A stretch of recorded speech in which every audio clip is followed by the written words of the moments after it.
Alex Soojung-Kim Pang. Rest. Why you get more done when you work less. Overwork is the new work. Today's world is shaped by near limitless connectivity. Even when you're not in the office, you're never more than a few seconds away from your email account. Then there's the old dogma that success is all about grinding out long hours at your desk. Combine the two, and you end up with a work culture that encourages burnout. That's something Silicon Valley strategist Alex Soojung-Kim Pang knows all about. After years of pushing himself to the limit, he took a sabbatical.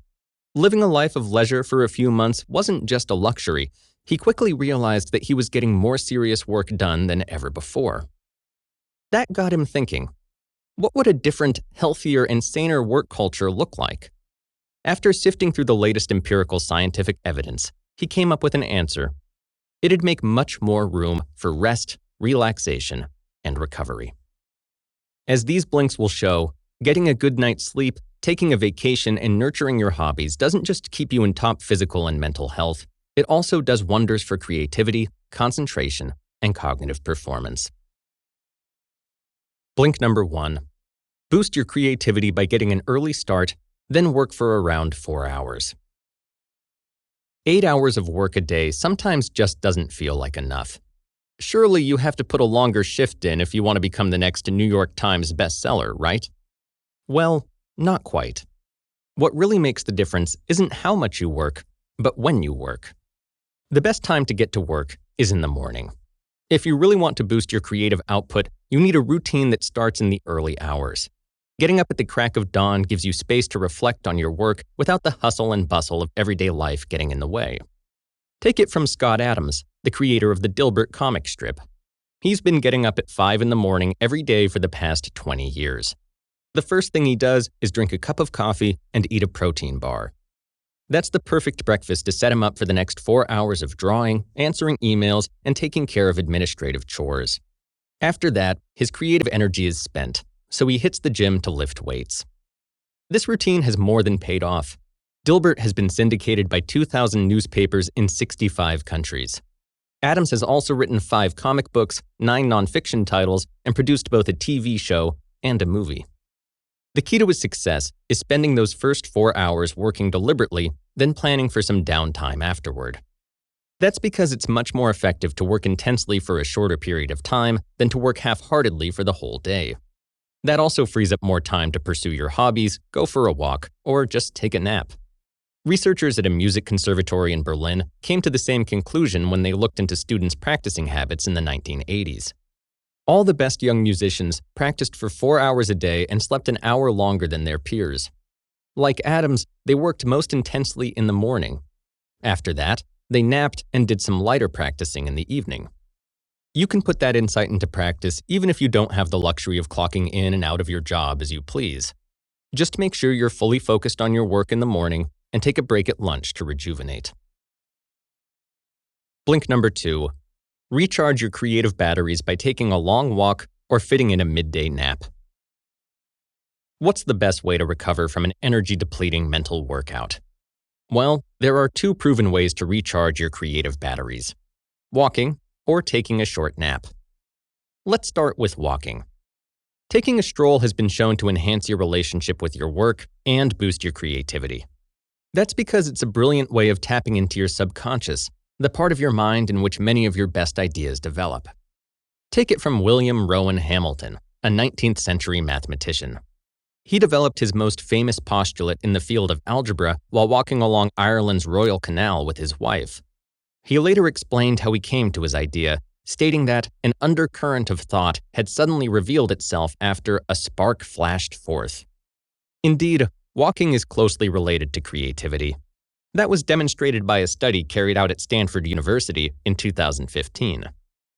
The researchers wanted to test students' divergent thinking skills, a type of thinking aimed at generating creative ideas by exploring as many different possible solutions to a problem as possible. The study showed that the participants who'd spent their time on a treadmill or taking a walk outside had much higher scores than those who'd taken the test sitting at a desk. Another great way to rejuvenate those gray cells is to take a midday nap. Grabbing a quick siesta isn't just psychically restorative, it also helps foster information retention and emotional control. Olaf Loll, a sleep scientist based at the University of Dusseldorf in Germany, carried out a study in 2008 that showed how catching some Z's supports the brain's ability to retain new data. Loll divided the participants into two groups and tasked them with memorizing 30 unfamiliar words in 2 minutes. One group had been given the chance to take a nap before the test, while the other had been awake the whole time. And the former group recalled a significantly higher number of words than the latter. Blink number 3. Choosing the right moment to put down the tools and quit works wonders for your creativity. There's a saying that it's best to quit while you're ahead. It's a great motto to remember when you're working. Choosing the right moment to stop greatly supports your creativity. That's because there's nothing worse than overextending yourself. If you've just nailed a brilliant scene in your screenplay, don't try to top it in the very next scene. Leave the next line half-finished and come back to it tomorrow. Who knows what your subconscious will have come up with by then? This is especially important when you've come up with a new idea. Take it from writer Ernest Hemingway. He was convinced that incubation was the key to creative work. His advice to budding writers was to always stop when you know what's going to happen next. Taxing your brain with conscious thought tires you out before you've even started work. So let that idea sit a while and take a break, or switch to a different task. But don't just take Hemingway's word for it. In a recent study, researchers at the University of Sydney's Center for the Mind showed how beneficial picking the right moment to stop working can be. They tasked 2 groups of students to come up with as many creative uses for a piece of paper as possible. One group worked on the task without interruption, while the other group switched to a different analytical task before returning to the original puzzle. The second group came up with far more solutions than the first. The point to remember is that just because you've clocked out for the day doesn't mean your brain has as well. In fact, your brain is still busy coming up with new ideas. You just need to give them time to mature. When you next sit down at your desk, you'll be amazed at how much they've grown. Blink number 4. Get a good night's sleep to prep your brain for tomorrow's work. Beauty sleep? More like brain sleep. Sleep isn't just a miracle cure for hangovers, bad days at the office, and breakups. It also fights brain toxins. In fact, sleep helps repair your whole body. That's because while you sleep, your body is restoring depleted energy levels and repairing or growing cells. Your mind isn't idle either. It spends the night reviewing your day's experience, filing memories, and subconsciously working on problems that have been bothering you. All that happens during various cycles of sleep. Stage 4 and REM deep sleep, for example, are the most important phases when it comes to brain growth and memory consolidation. Stage 4 sleep, also known as slow-wave sleep, is when your body releases a growth hormone called GHRH, which is used to repair bruises, fight infections, and replace old cells. REM, in contrast, is when your body produces myelin, a protective fat that's vital for healthy neural function and memory. Proper rest can also help protect you against various degenerative conditions. A 2013 study carried out at the University of Rochester found that mice removed the toxin beta amyloid, a protein linked to Alzheimer's, twice as quickly when they were sleeping. Getting a proper night's rest is also vital if you want to avoid the poor decision-making and serious physical illnesses associated with sleep deprivation. A 2004 survey revealed that American pilots serving in Iraq had been awake for up to 36 hours while bombing enemy positions. Those kinds of grueling shifts were responsible for all sorts of mishaps. Around 64% of all fatalities in the first week of the Iraq War were due to accidents and friendly fire incidents, which were attributed to fatigue. Night shift workers are also likely to suffer from the adverse effects of sleep deprivation. Missing out on sleep disrupts their circadian rhythms, leading to health complications ranging from ulcers to heart disease and breast cancer. Other documented effects include higher rates of hypertension, obesity, and diabetes. Blink number 5. Prevent burnout by taking time out to rest and recover. In every company, there's that guy who's clocked in every single day and hasn't taken one vacation day in the last 15 years. Although this is often celebrated as a great example of hard work and dedication, it's not healthy. In fact, as we'll soon find out, he's probably on the verge of a burnout. Like sleep, holidays are vital to your health and happiness. Vacation is when you wind down and let your body and mind recover. The data compiled by the Framingham Heart Study, a longitudinal study that looked at female homemakers between 1948 and 1991, shows that the participants who only took one holiday every 6 years were twice as likely to have a heart attack as those who vacationed twice a year. Then there's a survey of 971 employees carried out by Oxford Economics in 2015. That showed that unused vacations cost companies $224 billion a year. Even worse is what happens in the workplace. Employees lose interest in their work, become less empathetic in their dealings with clients and customers, and are much more prone to depression, burnout, and even suicide. It's clear to see how important recovery is. Now let's look at how you can maximize your rest time. According to German sociologist Sabine Sontag, there are 4 factors to look out for: relaxation, control, mastery experiences, and mental detachment. Relaxation is pretty much exactly what you think it is. Close your eyes and imagine a laid-back weekend at the beach or in a spa, and you'll know what the term means. Control is a bit more complicated. Basically, this refers to how long you need to rest to fully recover. Sontag points out that this varies from situation to situation. Workers with a large number of office, family, and household commitments beyond their control, for example, need longer than workers with more control over their schedules. Mastery experiences are mentally stimulating, challenging, and rewarding tasks you're good at. Think of chess or playing an instrument. These are great ways to unwind because they're so absorbing. Finally, there's detachment. That's all about getting away from your everyday routine, both literally and in spirit. Spending a week in Italy or a long weekend in the mountains reduces your stress and susceptibility to burnout. Blink number 6. Exercise to recharge your cognitive performance. What do Rhodes Scholars, Nobel Peace Prize winners, and footballers all have in common? Well, they all know that physical exercise is great for both the mind and the body. That's because intellectual rigor and athleticism go hand in hand. Take football player Byron Whizzer White, who played for the Pittsburgh Pirates and Detroit Lions in the 1930s. Or Pat Hayden, a 1970s LA Rams player, and Myron Rolle, who played for the Tennessee Titans and the Pittsburgh Steelers between 2010 and 2012. All 3 were distinguished Rhodes Scholars. White even went on to become a Supreme Court justice. In fact, academic excellence is often accompanied by physical fitness. Marie Curie, a scientist who shared the 1903 Nobel Peace Prize and won her own for chemistry in 1911, was an avid cyclist. She spent her honeymoon touring France on her bike with her husband. Sports are also great for your mental health. That's something Nelson Mandela knew better than most.